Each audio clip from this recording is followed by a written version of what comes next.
Here. Yes. All right. Welcome, everybody. How are you guys doing today? Great. Good. Unless you can hear me. Yes. Okay. So today we're gonna talk a little bit about diversity. So I asked Ms. Melba Landrum, our director of the Medical Student Success Office at TCOM, to join us, and thankfully she said yes. So thank you, Melba. Thank you for the invite. So I'm gonna hand it over to her, and I'm gonna be checking the chat. If there are any questions, feel free. And let's just start. Melba, the floor is all yours. Well, thank you. And I really appreciate the invitation. I hope I'm providing the right information today. My name is Melva Landrum, and I would definitely love, since it's a small group, I think I know almost everyone, but I would love to just do quick introductions, and I know you guys probably know each other, but just for the folks I haven't had a chance to meet, if that's okay.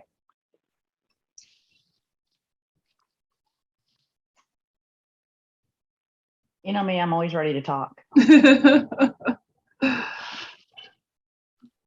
So I know Kimberly and Linda, Aria, Mevelin. Hello. Hello, Melva, once again. Yes. So now I'm the coordinator for the Medical City Arlington Internal Medicine Program. Okay. Awesome. I used to work for TCOM. Yeah, I was gonna say I know your name. You look familiar, and I was like, oh, she's a residency. Okay, so when did that transition happen? I started in April. Oh, okay. Yeah. Very awesome. Well, it's really good to see you. Good to see you too. Good. And then we have a Lauren. Hi, I'm Lauren. I'm the Fellowship and Dermatology Residency Coordinator at Medical City, Fort Worth. Hi, Lauren. Okay, wonderful. Well, I'll go on ahead and get into my presentation. Let's see, start presentation. I'm trying to be fancy by using a Prezi, so work with me here.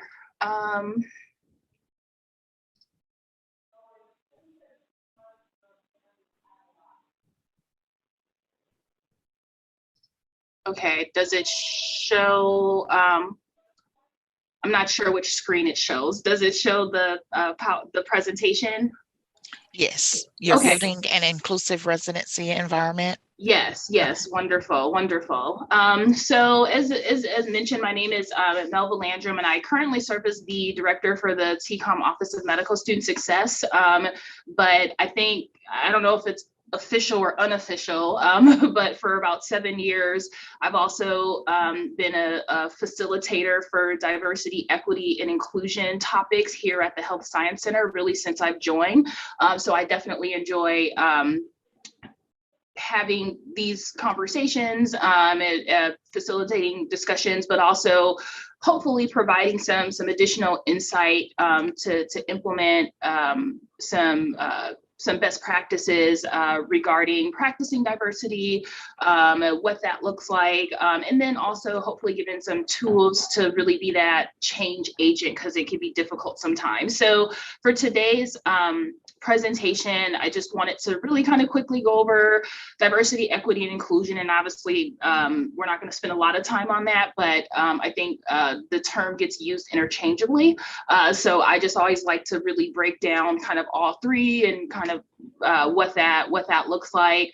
Then really a lot of the information that I have provided really come from the resources from ACGME as well as AAMC regarding DE&I initiatives within medical education. So there's a lot of overlap when it comes to some of the topics surrounding DE&I and implementation between UME and GME. So that's really where a lot of the resources I'll provide will come from today. Provide some insight in terms of building an inclusive environment, which is honestly the first step towards practicing or teaching diversity. Go through some of those key characteristics to really kind of be a change agent, or to potentially, I don't know kind of what everyone's role is, but I think we all have some level of accountability or input. But if you're here today, hopefully that means you're one of the change agents. And then really looking at some action items to be more kind of proactive versus reactive. And then I do want to just kind of have a discussion surrounding a case study at a residency program that implemented some changes in terms of practicing diversity, equity, and inclusion.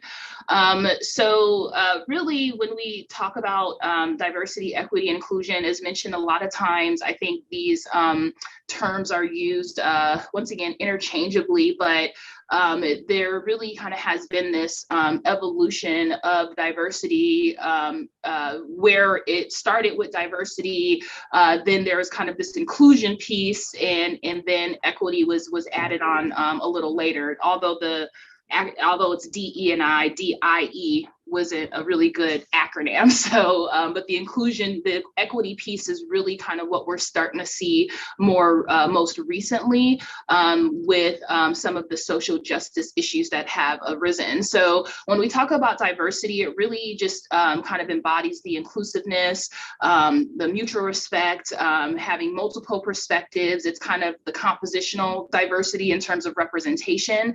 And a lot of times we oftentimes get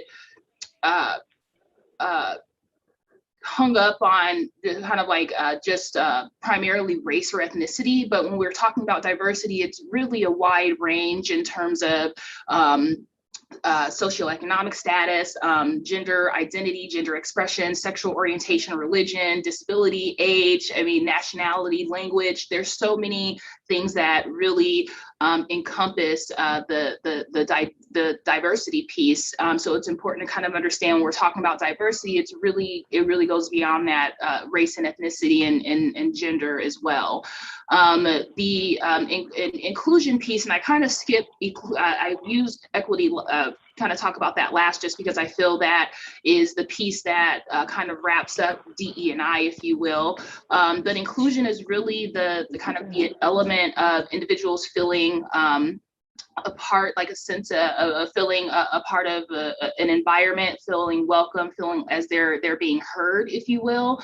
And really inclusion is the foundation that is needed to really successfully implement some of the DE&I strategies. And then lastly, when we talk about equity, this is where I think sometimes it gets a little political, because now we're like, we want to do the right thing. We want to recognize and have representation and build this inclusive environment. But the equity piece is where it starts kind of at a system or institutional level. Are those changes kind of being supported on a higher level? And that's kind of where the equity piece comes in. How do we fix some of the things that have unleveled the playing field? How do we level that playing field? So when we start talking about DE&I and really kind of how all these things overlap to really create this sense of belonging, that I think all three of these factors are needed, are important to really have to be able to implement some of these things that are extremely important when it comes to building that sense of belonging. And I'll make sure that I share this is along with kind of where you can find this information, just to so you can reference it. But this is kind of one of my favorite, I guess, diagrams that really, in my opinion, kind of speaks to some of the things that we talk about when we're looking at creating a sense of environment and practicing and teaching diversity and really kind of what that means.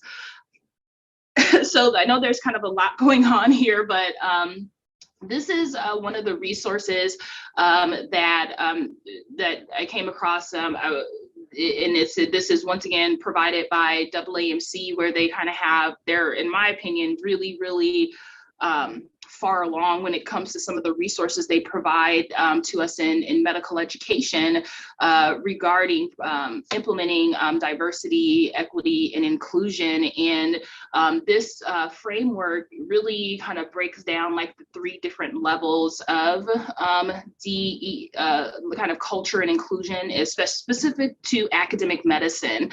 And I did put the kind of the text there where it kind of goes through the different layers of kind of diversity and inclusion according to this model in academic medicine. But I just really wanted to make sure that you all had the content to really understand, and hopefully the visual kind of breaks down what culture looks like on an institutional level when it comes to kind of policies and procedures, as well as when it comes to just kind of us interacting on a humanistic level as well. So it's really going to come down to, it's the lens through which we view and pursue toward institutional excellence.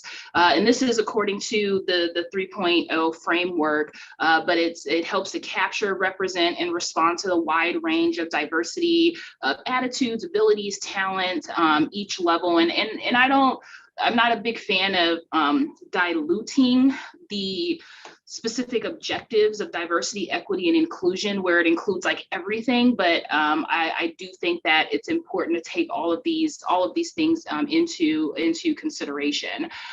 So I did want to just kind of, and I know it's always a little difficult on chat, but I did just want to kind of get a feel for the group and or kind of open it up for discussion and potentially kind of talk about where inclusion or diversity efforts are within your institution. So I have a couple of questions. Feel free to address all of them or any of them, but the questions are: how is diversity and inclusion integrated with your institution's strategic plan? What institutional barriers need to be addressed in order to create a comprehensive cross-unit strategic effort to increase diversity? And how might you engage faculty, students, admissions, or really when you're looking at your residency programs, all of the key stakeholders in supporting diversity and inclusion as a part of their roles and responsibilities? So does anyone feel comfortable tackling any of these questions?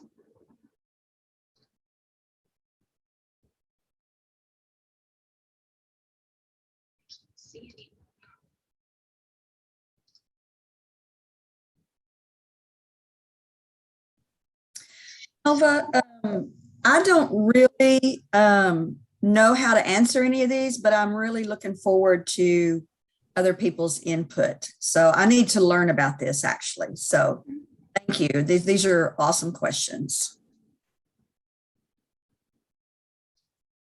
Yeah, and they can be, they're kind of tough questions as well, because I think one of the things that I've seen, so I've been kind of a part of the DE&I discussions for a while, well before I joined Health Science Center. But what I've kind of seen as a DE&I facilitator is that all of a sudden it's everyone's responsibility, but at the same time, they're really in my opinion, kind of needs to be a champion, which we'll talk about a little bit. I'll provide some tools and tips and characteristics to kind of be a champion. But really, in order to move forward and be able to kind of practice this, it's important to kind of understand where our institutions stand when it comes to integrating diversity and inclusion within the institutions. And that could, and I think for you all work as residency program coordinators, that's even more important, because now we're talking about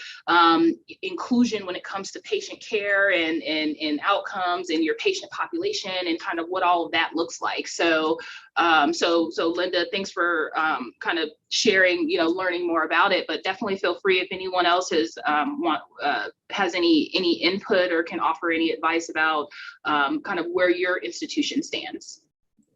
So most importantly, I think is because one of the biggest hurdles that we as institutions face is how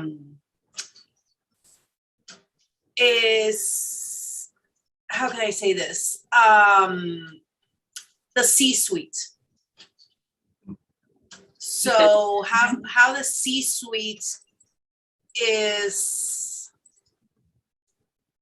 tackles diversity, because not everybody in that area, in that office, like the CEO or the CFO are how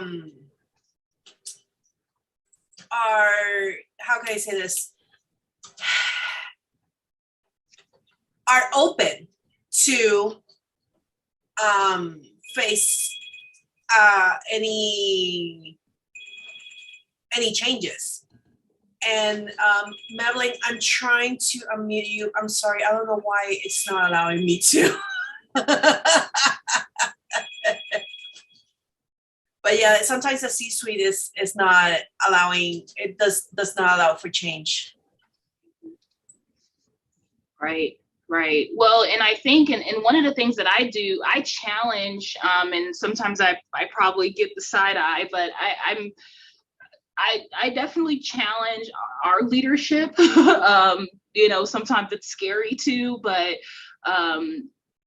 to challenge the leadership to say, okay, if you're putting this in our strategic plan, I guarantee you, if you look at the strategic plan or mission of your organization, the Health Science Center actually just published theirs this week.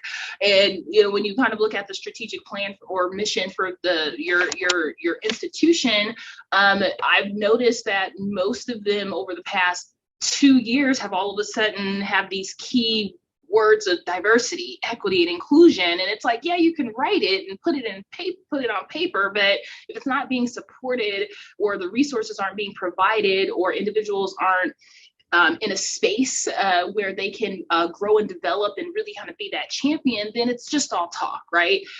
So once again, potentially looking at some of these things can potentially start building kind of that foundation and hopefully empower us to want to continue for those sorts of changes. Any other comments here?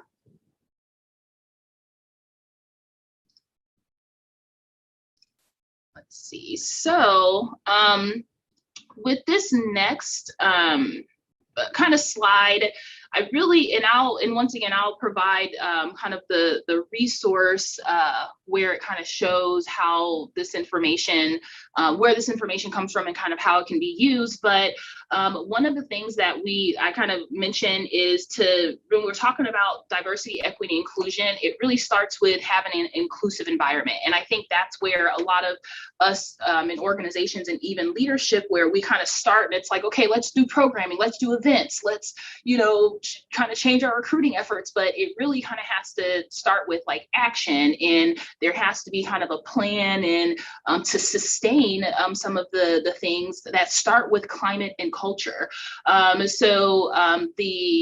When it comes to just kind of this particular chart, it talks about an inclusive environment must have several characteristics and kind of point out that these are some of the more important things that need to happen to really help build that inclusive environment where we can practice and teach it and implement it and integrate it throughout our entire just everyday actions. It shouldn't be a separate thing. So it talks about structural or compositional diversity. So kind of a diverse group of individuals that represent different backgrounds, have different belief systems, different values, communities, talents.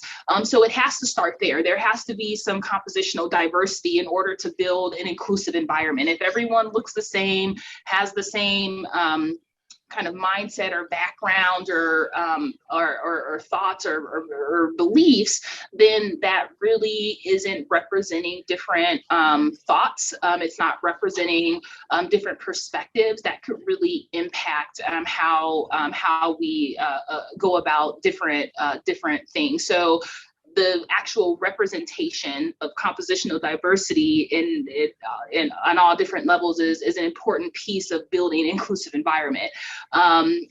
We also look at kind of the DE&I infrastructure. So what are we doing our programs targeting, making specific recruitment efforts? What does retention look like? Who's studying that? Who's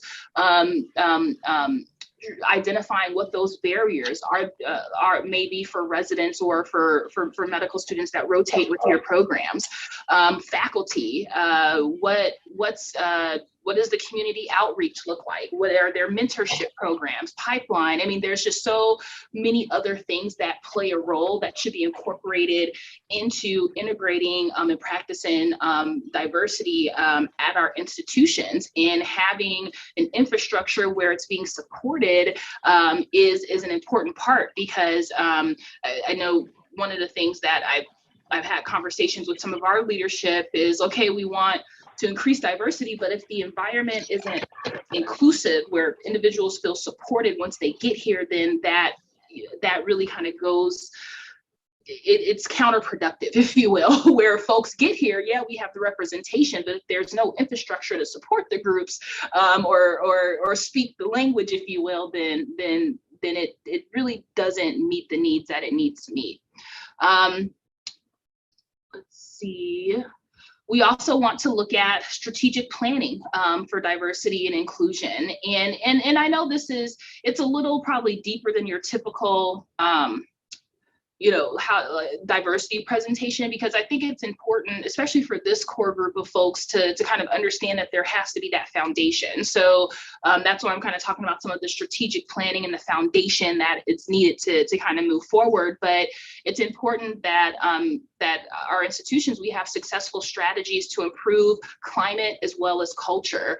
And that really means having conversations to help plan on every level, every institutional level. You can kind of start with your area and then continue to grow out to really ensure that that how we're planning conveys DE&I our institutional priorities. And I know that's hard if it doesn't seem as if it's an institutional priority, but at least kind of starting with your area, getting additional support, kind of showing what works, then all of those things kind of continue to help to build that foundation. And then, of course, there needs to be a collaborative effort between team members, managers, deans, program directors, coordinators, residents, chief residents, all of there has to be some collaboration to ensure that there's a decrease in kind of a hostile work environment. There shouldn't be a feeling of, if I say something, I'm going to be the troublemaker. There needs to be consistency, and a lot of that has to do with having those conversations, or having being able to collaborate with one another on all different levels. And there's just so much. One of the things that I always recommend anytime interacting with anyone that's kind of looking to implement DE&I at a particular organization or program, whatever it may be, is the literature supports exactly what needs to happen. I mean, there's a lot of information out there, a lot of literature, a lot of research that, especially recently, that's emerging to show like these things work. It increases not just DE&I. It's not just a term we're just saying. It actually increases employee engagement. Organizations are more profitable, because of the talent that they're bringing in, the different perspectives. So I mean, there's a lot of research to really support that this collaboration and incorporating or integrating DE&I within your organization is something that is going to be for the greater good. And then lastly, there has to be transparency from senior leadership. And I know this is, sometimes where we may hit a wall, if you will, where it's like, okay, yes, we want this, but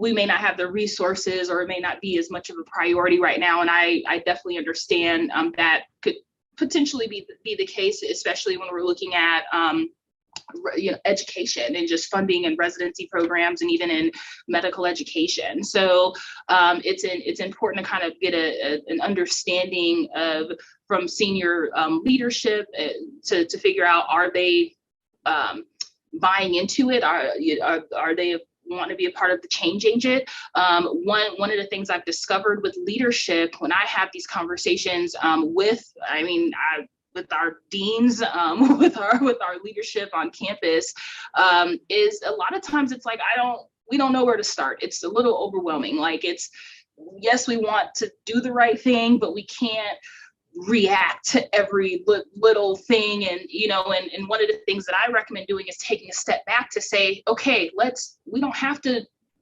bite off more than we could chew. Let's just start with the things that we can change.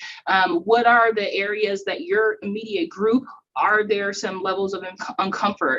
Were there incidents that were dismissed that should have been addressed because there wasn't an environment where it was inclusive enough to express a particular feeling, or for fear of being judged. So once again, I think having those conversations is another important part of being able to build an inclusive environment where we can practice and once again kind of preach diversity, if you will. That sounds so cliche-ish. So any questions kind of about kind of some of the foundations for building an inclusive environment to really to help foster DE&I?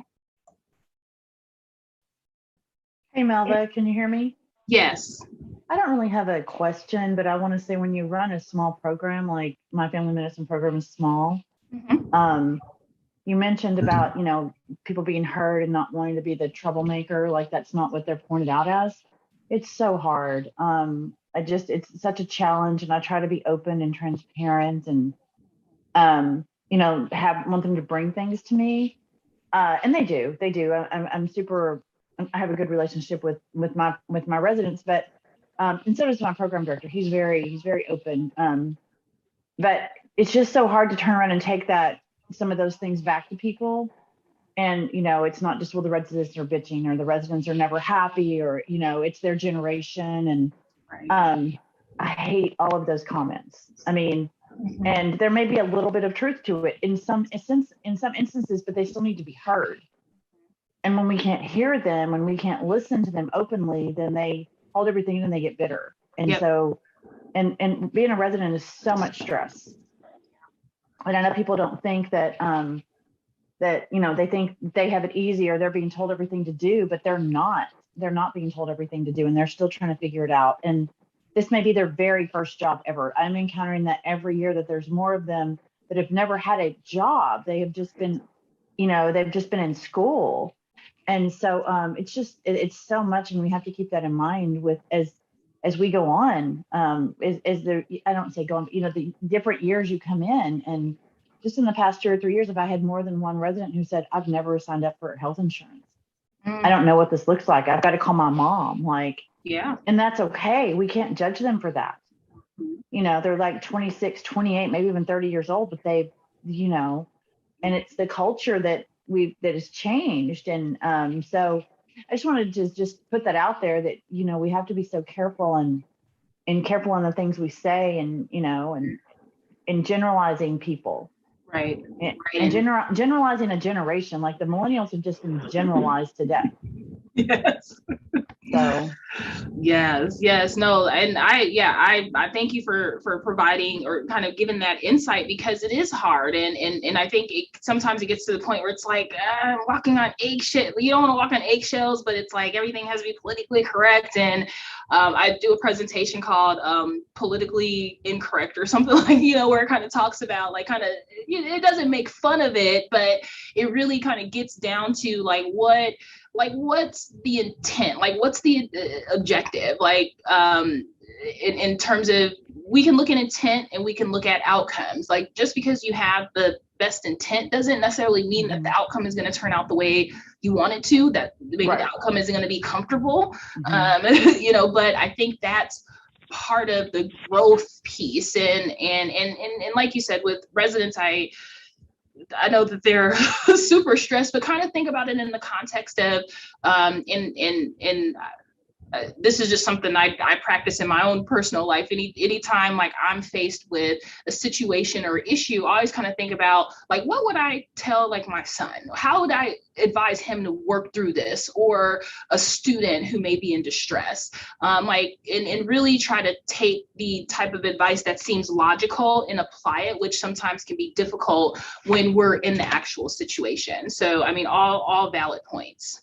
But I mean, I do the same thing, and you know, even when I'm part of a resident fussing about a patient or a family member, and I said, well, what if that was your mother? What if that was your daughter? And then they're like, oh, you know, I mean, you turn around and another thing that that I've seen more lately, and I mean, I'm pretty so I'm a Gen Xer, and I really don't really care. Like, I'm not in a bad way, but like I just grew up in a generation where we just took it and we went on, like we kept going, right? And so, you know, and technology is getting a little struggle for me sometimes. I'll get a new phone or whatever, and I'm like, oh, this isn't working, and I get frustrated. And then my residents are like, you're such a boom. You're like a boomer, and I'm like, I'm not a boomer. I'm a Gen Xer, you know. And I said, but I need a millennial to help me. So they're like, oh, okay, you know, and that, but yeah, I see the generational things more in the past year than I do, you know, gender and all those things. Right. So, but anyway, but yeah, that's been and then now they want to get me a t-shirt that says not a boomer. And I'm like, I'll wear it. So, yeah. That's hilarious. But I mean, I'm sorry. Yeah, okay, be careful because I am a boomer. Thank you very much. I'm judging no one. I'm just saying. Let's you know. be careful here. Right. Well, and I think too, one of the, we recently had a conversation, I think some of you all may have been there, where we were talking about, there's this book called The Coddling of the American Mind, and it kind of talks about like this softness of individuals and not being able to take criticism and, you know, things like that. And I mean, there's actually a lot of truths to I agree with several of the concepts, you know, in this particular book, when it comes to, I think, some of the sensitivity piece, but then I also rebel against it because I'm kind of, it's almost like, yeah, it was acceptable 10 years ago for, you know, I shouldn't even say acceptable, but it may not have been mentioned 10, 15, 20 years ago if you know, there is a love tap on the behind, you know, from a you know, like, but now that's a big deal. But, you know, 20 years ago, it would have been like, oh, that's not that big of a, you know, so it's like this paradigm, it's a paradigm shift. And now we're trying to keep up, or I should say catch up, keep up with kind of the kind of the evolution of being heard and inclusivity and all of those things, which once again can be generational, gender, rate, whatever it may be. It can be on several different levels, and age is a big part of that as well, as we start talking about like the different generations and characteristics and values is too. So, and I do the addressing model where we get into some of those generational differences and how significant events in history have shaped like specific generations. Like I was a freshman in college when 9/11 happened. But then when we look at my son, he's 15. He's grown up his entire life doing school shooting drills. You know, I mean, so there's certain things in our life that kind of impact different generations, and it has a big deal on how they approach different things. So good discussion. So I wanted to kind of, I know I'm providing information to say, okay, these are things that should or could or need to happen, but I did want to just kind of provide some specific information that I think could be valuable when we're looking at the different characteristics that would be needed, or different focus areas to kind of start with implementing DE&I initiatives, within our institution. So I think first is, we already talked about this a little bit, but what is the strategic plan for DE&I at your institution? Anytime I do any sort of presentation for diversity, equity, inclusion, I always look at the HSC. I always include the HSC framework. There's 6 different dimensions for DE&I at HSC. It's the framework that the institution uses. And anytime I have a conversation, especially with leadership, I always make sure I have that framework, because it's an institutional goal that they're putting on the website. So, hey, everything I'm doing aligns with this. Same thing with the strategic plan, or whatever our mission is. Our new strategic plan kind of talks about building this inclusive environment. So all of the conversations, when I'm presenting to leadership, or even just any group, I always make sure to say, here's the framework that HSC says, here's the strategic plan that specifically talks about this, and this is how it's being addressed. So when we're kind of talking about where to begin, that's really how you start to hold your leadership accountable to say, well, no, you said this in the strategic plan, you said this in the mission, or you said this in this particular framework. I'm just implementing it, and kind of see how that conversation goes. Because once again, I think aligning initiatives with our strategic plans or goals or mission, that helps to frame the conversation with leadership, if you will. So once you kind of identify that, then I think it's important to be able to have a strategic vision and really understand the different perspective that implementing DE&I initiatives at the institution what that may mean. So that could be perspective regarding the shifting identity of your patient, of today's patients.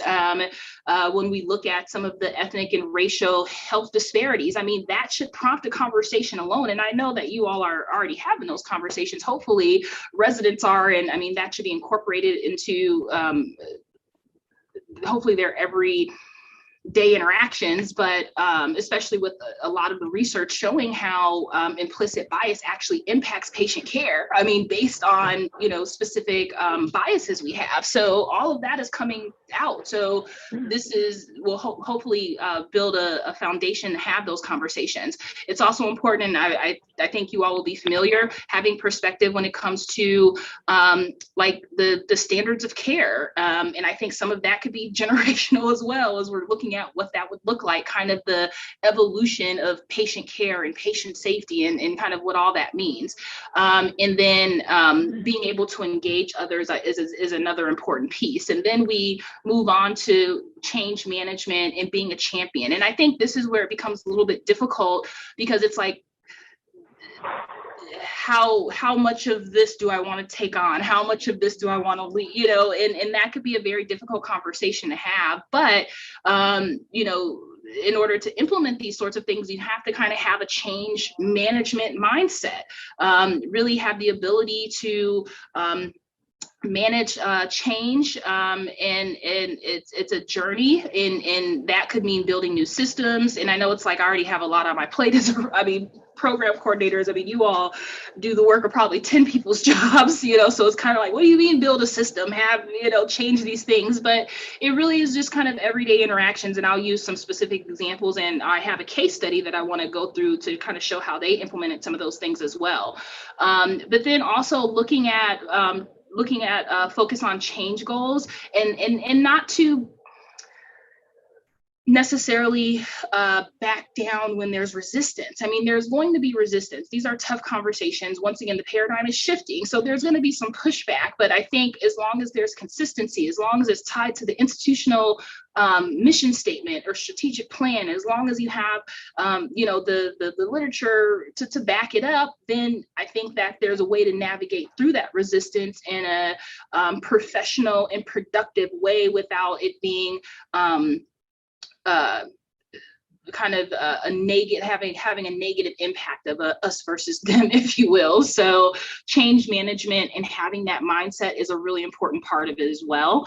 And then cultural intelligence. And I think this is where it becomes a little bit more difficult because, and this is what I try to tell our leadership when they sometimes kind of say, okay, we're gonna like do diversity stuff, you know, teach it in your class, or can you train my faculty on and it's like, we can talk about that, but there really needs to be kind of an ongoing effort for professional development. And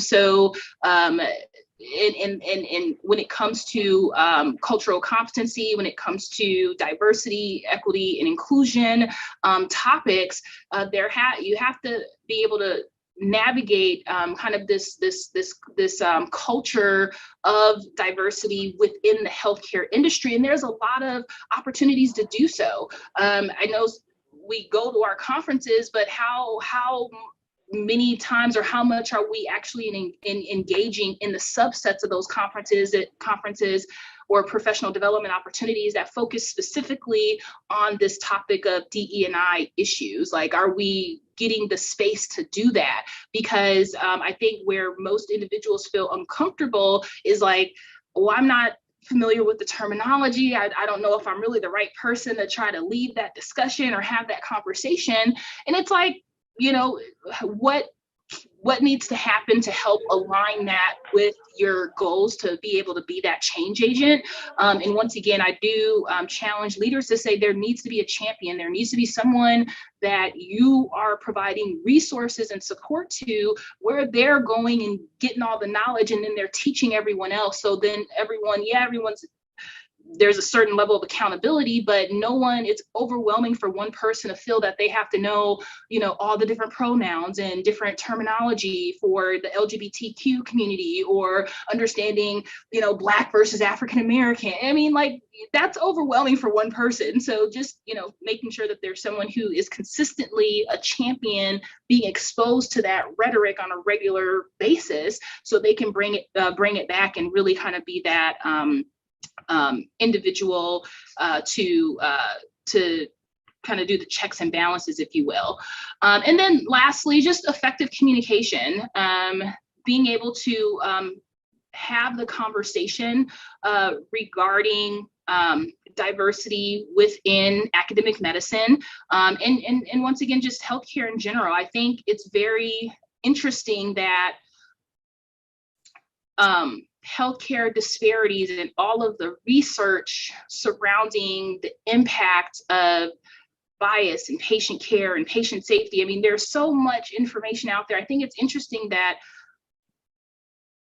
physicians are aware of it in terms of how they practice, but when it comes to academic medicine, it's not integrated into the curriculum or professional development. Like, it's very limited. So being able to effectively communicate and understand the language and how it applies and where it's applicable and what all of it means is an important part of being that change agent and being able to implement or teach diversity initiatives at your institution, because it helps to inspire others as well.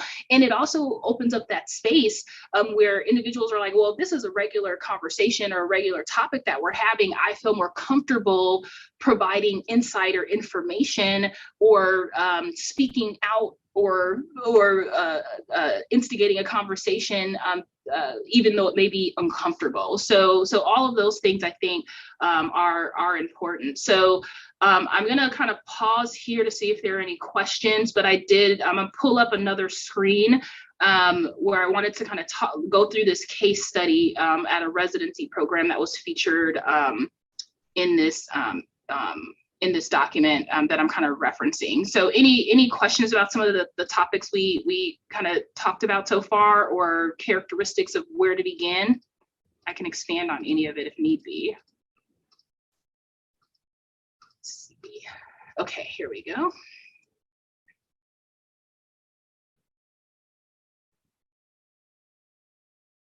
I lost Zoom. Okay, here we go. Okay. Does it show embedding community engagement within a medical residency training program? Yes, ma'am. Great. And I'm not going to read through this. I just wanted to kind of provide like an overview of kind of the Rio Grande Valley program. They kind of recognize that their vulnerable population, their at-risk population really kind of needed culturally competent physicians, and they wanted to be more proactive in terms of embedding health equity within GME through their actual curriculum and training. So they actually kind of started with identifying 4 pillars to build this model off of, and it was patient-centered care coordination, cultural responsiveness, community, neighborhood-centered solutions, and then health promotion. So all of these things, they kind of started there and said, this is an immediate need. This is what's important. How do we get to these particular outcomes? And then once they identified kind of the pillars for how they wanted to build this equity model, if you will, then they incorporated into their residency program through clinical activities, didactics training. They did different immersion experiences, really partnering with public health, as well as some of the other community organizations. And then, of course, looking at what they were doing in publishing it, and not just looking at the research or the literature, but actually saying like, this is what we're learning, and this is what we're finding out, and this is how we want to share it so other individuals can kind of implement that. As a result of kind of this pilot program and the changes that they made to the residency program, you get kind of see that it resulted in different outcomes. So they had the equity goal under one of the pillars: building community capacity, education delivery, patient and community centered care, and then research addressing community needs. So these are some specific examples of the different outcomes that help to meet that particular equity goal, and the action items that they were able to be a part of to really implement that. And once again, and I'm obviously not at a residency program. I work closely enough with y'all, but it seems kind of, I think they use this as a case study because it seemed like these were already things that they were doing in some capacity. They just kind of aligned it with cultural competency, if you will, to meet their patient population or patient needs. They made it a little bit more intentional, as well as being able to kind of document it. So I'll make sure that I send the link to this particular case study, but I just thought this was kind of a good example to kind of show a residency program that kind of identified this particular need. They were intentional about identifying their goals, and then did had specific action items to kind of help with that. So I know I think I'm running out of time. I think I just have one more slide. Any questions about that, or I guess thoughts or feedback kind of about this particular case study?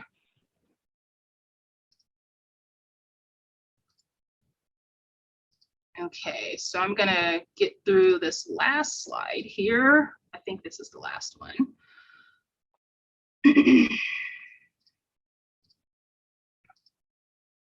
Oops, yeah, it is the last one. Walk the walk. So these are the kind of the specific action items I had kind of mentioned I wanted to touch on really quickly when it comes to kind of building that inclusive environment. So practicing DE&I and implementing it can be a little easier. This is actually pulled from the DICE resources or DICE inventory as well. So they kind of break it into 4 different categories. So first is challenging the community. And part of that is just normalizing the discussion about diversity. It's still a touchy subject for a lot of individuals, but it's important to say, okay, here's an issue, here's a topic, here's a discussion, whether it's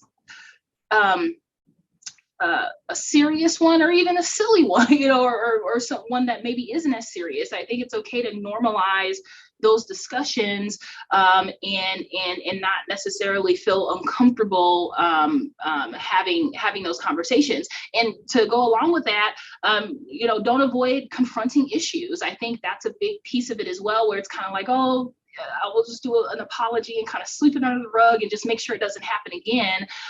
But we have to, I think when certain incidents come about, it's important to really not avoid exploring different solutions or kind of why it arose. And we would do this for anything else. So why not do it for diversity? The second thing that they talk about is it's important to call out incidents. So identify, address, and discuss when applicable. And then it's also important to address offenders. Now, I'm not a big fan of the cancel culture, or they call it call out culture, cancel culture, I don't know. But I do agree with some of the intention behind it, right? So I think it's important to call out people, but I also believe in forgiveness. I think if someone makes a mistake, work through it, but I think it's important to, once again, call out particular incidents. And then the last two, recognize the targeted community. So it's important to just center those conversations around those impacted. One of the things that I see when incidents happen through organizations is this immediate, like, the organization is like, what are we going to do? How are we going to respond? People are going to think we're sexist or racist, you know, and it's like, stop. Who's the community impacted? Check on those folks. Let's start bridging the gap between the us versus them and this group versus, like, just so start with the targeted group and then begin to build those bridges. And then connect it to larger conversations. So once again, this isn't a new topic. We've been discussing this for a very, very long time. It's just evolving. So anytime there's an opportunity to connect the conversation to a much broader context, whether that is through a historical context, whether that is through the most recent current events or hot topics or literature, connect it to a broader context so it's not like an isolated, this is what happened at TCOM sort of thing. No, this is a much bigger issue, and here's the historical context, or here is the information to help support that. And then, of course, find ways to mitigate any incidents in the future. And incident sounds so serious, but it really could just be anything minor in terms of just addressing, you know, something like within our office, we had a whole conversation about California passed a rule about a law that you can't discriminate against individuals based on hair. Like, that was a whole conversation that we had within our department, because a few folks in our group didn't really understand, like, well, why is that a big deal? So it was just a healthy conversation, and we were able to tie it to a much larger conversation. Once again, I took this information primarily from the DICE resource, which is Diversity, Inclusion, Culture, and Equity User Guide for AAMC, and it applies for both UME and GME.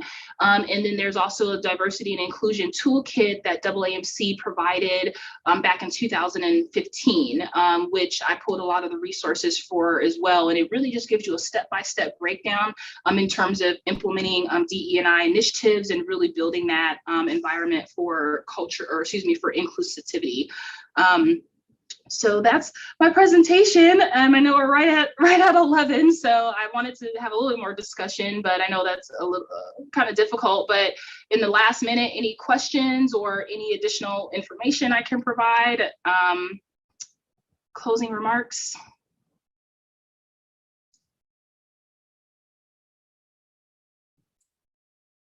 Thank you so much, Melba. Yes, thank you. You are welcome. I'll make sure that I'll download the presentation and make sure that you all get a copy of this. But I've also, and I'm sorry I didn't put my contact information here, but I will add it to the presentation, and I'm happy to have those conversations, to facilitate discussions, presentations. I'm definitely a resource for HSC as well as our affiliate programs. So I'm happy to help any way I can.